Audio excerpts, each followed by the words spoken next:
في أحلام بتتكرر عند ناس كتير، زي إنك تقع أو تشوف تعبان أو تطير في الهوا. يا ترى الحاجات دي معناها إيه؟ في الفيديو ده هنتكلم عن تفسير أكتر الأحلام اللي بتحير الناس، وهنفهم معانيها الحقيقية.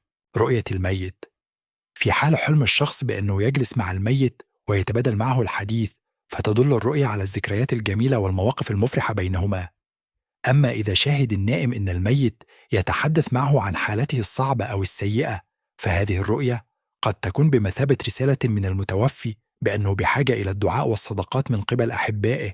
رؤية الثعابين، إذا رأيت أن ثعبانا يعضك، فهذا يعني أنك تخاف من غدر بعض الناس أو إيذائك، كذلك قد يعني ذلك شعورا بالذنب. وإذا ما رأت نفسك مطاردا بواسطة ثعبان، فإن ذلك يعني محاولة تفادي واجب أو مهمة تنوي القيام بها، تشعر بأنك قد خضعت فيها، السقوط من مرتفع. ويمكن أن يشير هذا الحلم إلى نقص القدرة على السيطرة والشعور بالعجز في الحياة اليومية. إذا كنت تشعر بأنك خرجت عن نطاق السيطرة وغير قادر على التوقف أو إبطاء سرعتك، فأنت تعاني من نقص السيطرة بالفعل في ساعات اليقظة.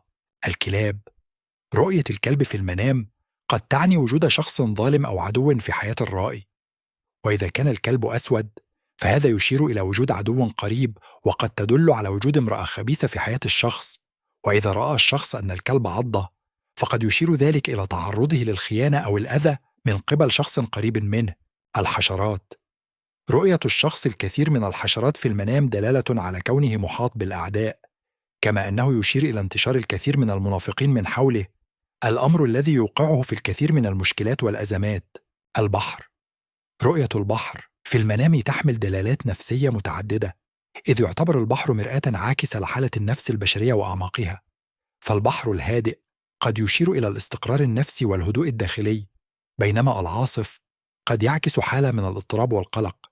الذعر من أنك متأخر قد يعني التأخر، أنك قلق بشأن فقدان الأشياء التي تهمك. وسواء كان الأمر متعلقا بتأخر الوقت عن العمل أو عن حدث اجتماعي أو حتى المدرسة، فيمكن لهذا الحلم أن يشير إلى أنك تشعر بالإرهاق نتيجة لذلك. الهروب، أن تكون في مطاردة أو هاربا من موقف ما في المنام، يمكن أن يخبرنا بما تعانيه في الحياة اليومية. ويمكن أن يمثل القلق بشأن ما يحدث في حياتك، ما يؤدي إلى استجابة لنظرية القتال أو الهروب التي نعتمدها عند مواجهة أي تحدي. وبالتالي فهم ما يعنيه الهروب في الحلم. النقود، في العديد من الأحلام يعتبر المال الرغبة في تغيير الأشياء والسلطة. المقبرة، وهي عندما يحلم الشخص بأنه قد تم دفنه، ويعني ذلك بأنه قد يفقد أحدا ما. المتاهة، وهي عند الشعور بحالة من الضياع وعدم القدرة على اتخاذ قرارات هامة. السلم، ويعني بأنه هناك ما ترغب بالحصول عليه، وقد يكون السلم رمزا للنجاح الاجتماعي أو للفشل. البومة، وتمثل أحيانا الخوف من الظلمة، وتعني أحيانا المرشد للطريق.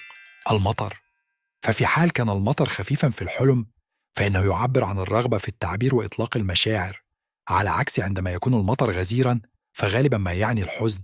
الامتحان، كالجلوس في قاعة الامتحان أو أداء فحص ما، ويترافق هذا الحلم مع حالة القلق. الزلزال، ويحدث عادة عند حصول تغيرات جدية في الحياة الشخصية للإنسان، الأمر الذي يؤدي للقلق.